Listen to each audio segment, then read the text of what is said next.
Hey, how's it going? Welcome to the Be Positive, Stay Positive podcast. My name is Nat, and I'm here for you.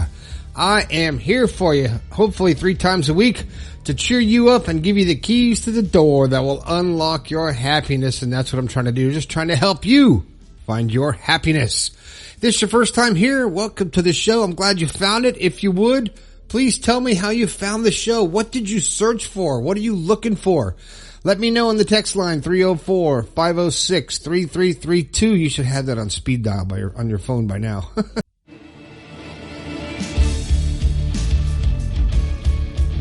Hey, how's it going? Welcome to the Be Positive, Stay Positive podcast. My name is Nat, and I'm here for you. I am here for you, hopefully 3 times a week, to cheer you up and give you the keys to the door that will unlock your happiness, and that's what I'm trying to do, just trying to help you find your happiness. If this is your first time here, welcome to the show. I'm glad you found it. If you would, please tell me how you found the show. What did you search for? What are you looking for? Let me know on the text line, 304-506-3332. You should have that on speed dial on your phone by now. Also, don't forget about my book, The Positive Perspective. A lot of people have said they like it. Quite a few reviews. I could use a few more. If you bought the book and you like it, go to Amazon or go where you bought the book and leave me some stars. Put some stars out there. Let's get this baby out there to more people. All right? And the new book will be coming out hopefully before the end of the year.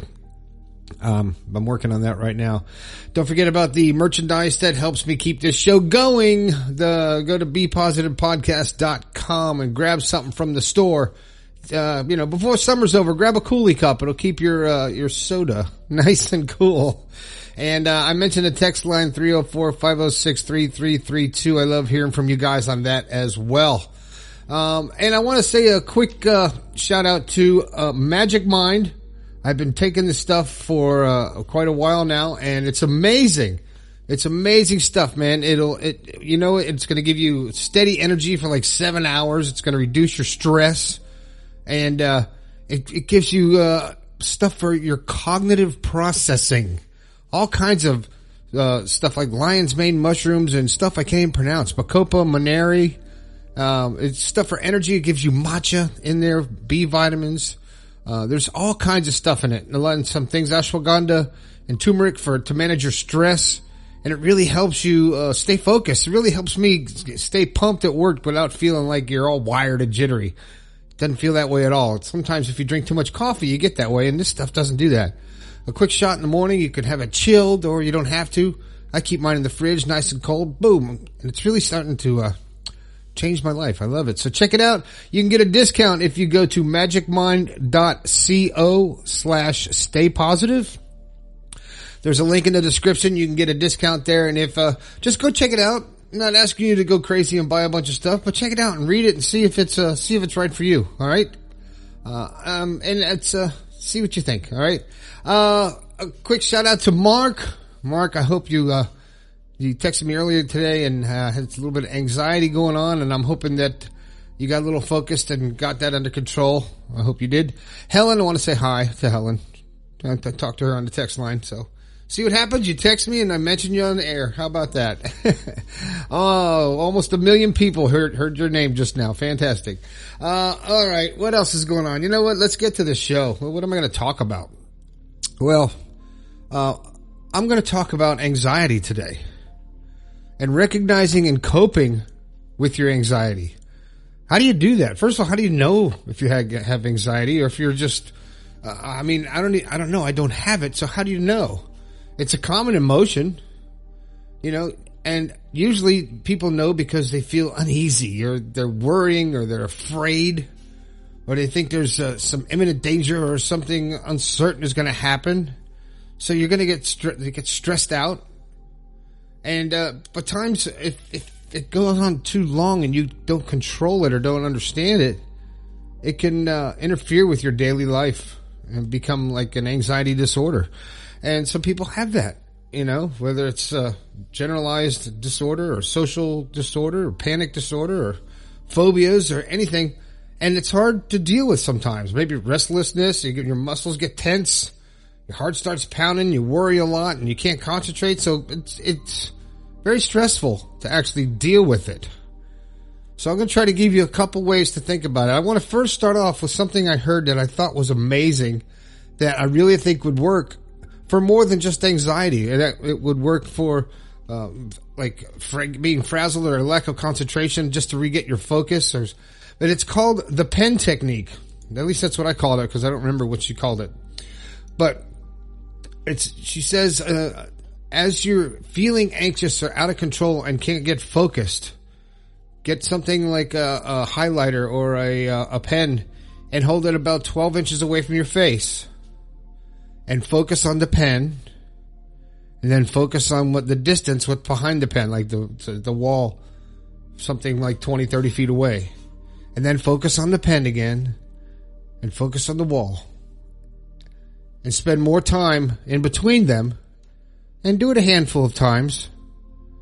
And that's going to help you to refocus your mind and let go of that trigger that was making you feel anxious.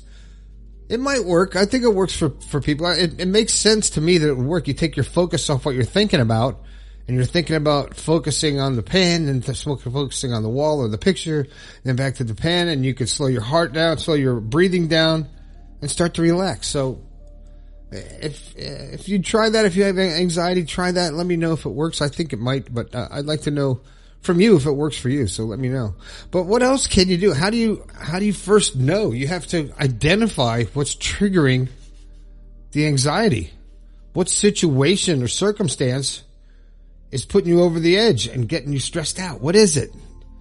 That's the first thing. You got to really identify the trigger in order to either diffuse it or cope with it. That's the first thing. And in order to really get out of that anxious state of mind and heart racing and rapid breathing, you have to slow your breathing down and start thinking about relaxing. And I know it's easy to say, but when you start slowing your breathing down, consciously slowing it down, you can calm down your nervous system, calm down your body and your mind when you start just slowing down. Because I find when I get angry, I breathe faster. And I'm just like, you do that. Your body just pumps up like fight or flight. Okay, you're going to fight, you got to get energy. So your body naturally does that. So when you can control that breathing and slow it down, it will help you to be less anxious. Something else that might help, just meditate. I meditate in my own way. I'll go out on my pool deck in the silence and look at the sunset, or look at the mountains, or just stare out over my pool in silence, because it's really quiet up here on the mountain that I live on. And just listen to air, listen to nature, listen to my mind, listen to my thoughts, and organize. And that's where I practice my gratitude. I look out and I'm grateful that I got to wake up again. I'm grateful for the little things.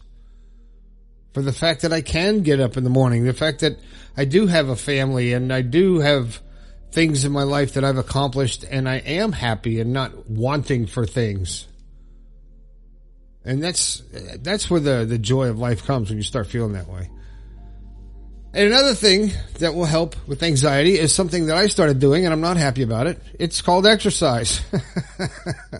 I've heard of people doing it. I've seen it, and it looks a lot easier than it is. But it does relax you or wear you out. One of the two. So whatever it is that can take care of your anxiety, either relax you or wear you out so you don't think about it.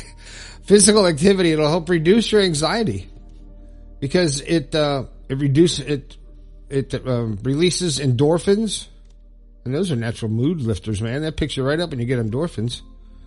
So you get some exercise and start changing the way the neurons are firing and the stuff that's going on in your head, and it feels better. And you can actually start to do all these things, like slow your breathing down and exercise and all this good stuff. Who knows what your life can be, right? Whatever you want. And of course, you got the standard is the healthy diet with try to avoid caffeine and sugar, and you can use Magic Mind in place of your caffeine. It's fantastic. That was a little plug there, mid-show plug. Anyway, but eat a balanced diet, and eat, and all the stuff you're supposed to: fruit and vegetables and proteins and grains, and stop eating cookies and potato chips and sitting there watching TV when When you want to sit down on the couch and watch TV and do nothing and veg, it's time once in a while. You can do that. But how about a third of the time when you do that, when you feel like doing that, you turn off the TV and you get up and you do 10, 15 minutes of exercise. And don't eat those chips. So, it's a choice. It's all a choice. So, and if none of these things seem to work and you say, I've tried everything. And if you can honestly say to yourself that you've given it your all instead of using that excuse that I've tried everything as a cop-out to not try anything, because that's another angle that people will use. I've done it, so that's why I can say that. But when you tried everything and you can't seem to get happy or get your life on the right path, well then seek some professional help. Talk to somebody else. Talk to a psychiatrist or psychologist, or even just someone who can listen to you, who has a little background on this kind of stuff, and they can maybe provide give you some therapy or some meditation techniques, whatever it is. I mean, our life is meant to be happy, and if you're not, and you can't seem to do it yourself, and you've been listening to 520 shows on my podcast and it's still not working, then maybe you need someone else to help you. And it's okay. There's nothing wrong with that, because you're trying to get to a goal. And when you can actually say, you know what, I've tried everything, I can't do it. You've actually given up and you want someone else to help you do it. And if you know that, then by all means do it.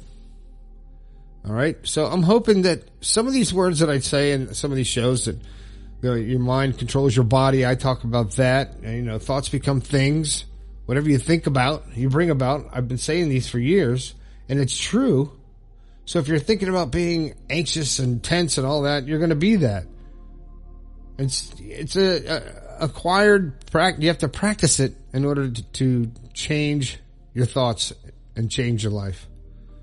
You got to make a conscious effort too. Just like anything. If you're going to work out, you can't get buffed if you don't lift any weights. You can't just look at the weights and go, yeah, okay, I'm getting buffed. Doesn't work that way. You got to put in the effort. As with anything in life worth having, you have to put in a little effort. If you get married, you get in a relationship, you got to put in some effort. So when I say your life is what you make it, you're at this point in life because of the choices you made, and that's fine. When you realize that and you own that and say, you know what, that's why I'm here, that's why I'm in this job, that's why I'm in this relationship, whatever, because I chose it. Well, if you don't like it, then don't choose it anymore. And I've gotten emails and text messages from several people that listen to this show that were in bad, abusive relationships and afraid to leave, and decided to leave, and the best thing that ever happened to them is they got their life back on track and got away from the abuse or the harassment, and they're happier. Few people have left jobs that they've had for a lot of years because they just hated it and were afraid to take the risk, and decided that it's better to take a risk and maybe be happier than to be totally miserable. Because if with no change, there's nothing new. If you don't do anything different, nothing's going to change. So you know the rest of your life. So if you're happy with where you are today, then don't change anything. But if you're miserable, the thing that you hate in your life right now is going to be there in a week, in a year, in 10 years. It's going to be the same thing. So when you realize that and go, you know what? Do I want to live like this my entire life? Would I rather take a chance and on happiness? Well, what's that phrase? No risk, no reward. So you take no chances, you get no goodies. All right. Oh man. Well, I hope that this show helped you a little bit and got you a little bit pumped up, and maybe helped you to think about something in a different way that you'll put into use into your life, and maybe it will help you to be a happier person, because that's all I want. That's what I want. You guys to be happy. When you're happy, I'm happy. All right. All right, man. That's the show. Make sure you grab a copy of the book. It's getting a little quiet out there recently. I'm ready for you to grab a couple books. And hit me up on the text line too. 304-506-3332. I appreciate every one of you listening to the show and let me know when I'm slacking off and I'm not here. You're like, hey, where's that show? We didn't get a show this week yet. So here you go. All right. Thanks a lot. My name is Nat. This has been the Be Positive, Stay Positive podcast. I think we can all do a little bit better. I'll talk to you later.